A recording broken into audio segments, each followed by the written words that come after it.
Mark, the defense in the second half and just that fourth quarter, is it a combination of factors or anything in particular that you just felt like you guys really grasped onto there? Yeah, I thought we started to fight a little bit after a really bad start. Went down 20 in the first half. We won the second quarter. We won the third quarter by a point. But, I mean, we played better than we did to start. But, we went to another level, obviously. In the fourth, that group to start was outstanding. And then all the way through, we stopped scoring there for a little while. Last 5 or 6 minutes, we couldn't get it going. But we just kept stringing stops together and stopped them from moving the scoreboard. So it was a big-time effort. You guys, kind of demonstrated some perseverance throughout the night, and it seemed like one of the guys that was a catalyst to that was Kenrich.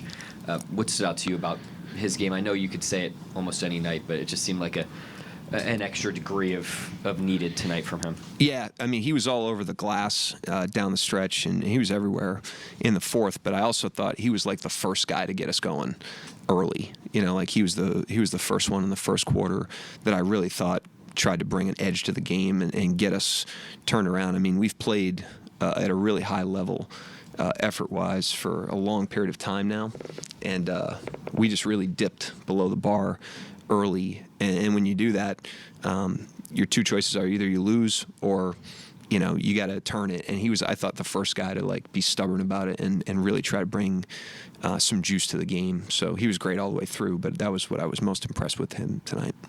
Mark, obviously you tend to start those fourth quarters with the J-Dub Hartenstein lineup. What went into the thought process of starting the quarter with Shea and those guys?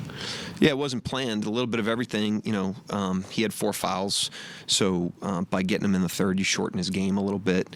Dub got it going in the third, and kind of paced us. So usually I'd get him off earlier, but I was just kind of reacting to his little flurry.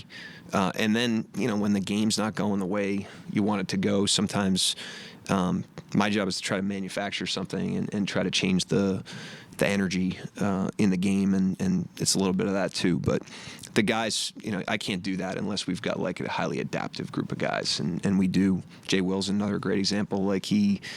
I sat him in the first half because I wanted to try going small, and then he comes back in end of the second and is much better and really good.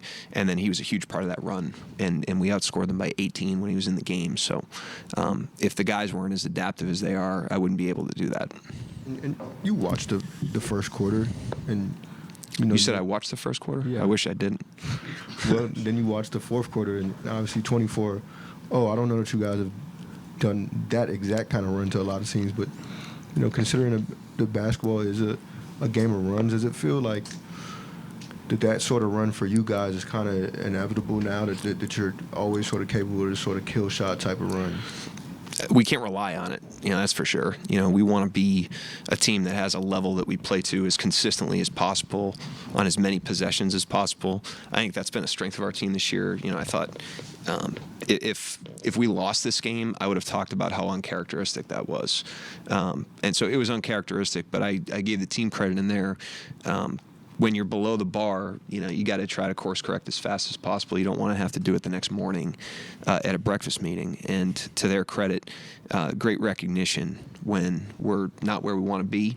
And then, like I said, K-Rich, is a great example. Dort tonight really took it to another level.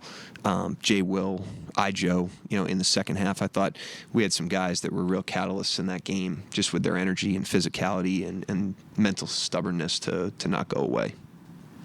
Dort's defense on Hero to start the fourth seemed to really spark a lot of what happened. Could you just touch on, from your perspective, the level he can reach as an on-ball point of attack defender? Yeah, it's just amazing. These are great players he's guarding. Hero's a great player.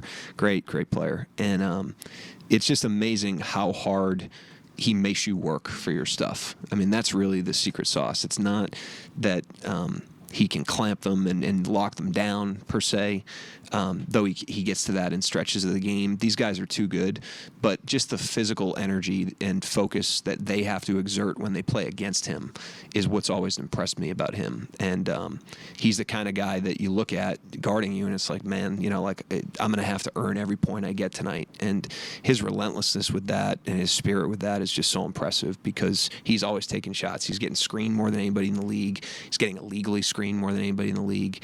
And he's having more shots go in over him than anybody in the league because of who he's guarding, and he just keeps coming.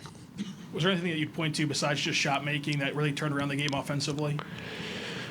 It was a defensive, turn. It was a defensive hole we dug ourselves. They were 19 of 23 in the paint in the first half for 38 points or something like that, I think. And then in the second half, they only made 4 field goals in the paint. They only had 13 attempts in the paint. And so that was the game tonight. It was just the defensive intensity. Obviously, there's some shot making, in both of it, but I just thought we made them earn everything. And then that was able to get our offense going. Anybody else? Thank you, guys. All right, thank you.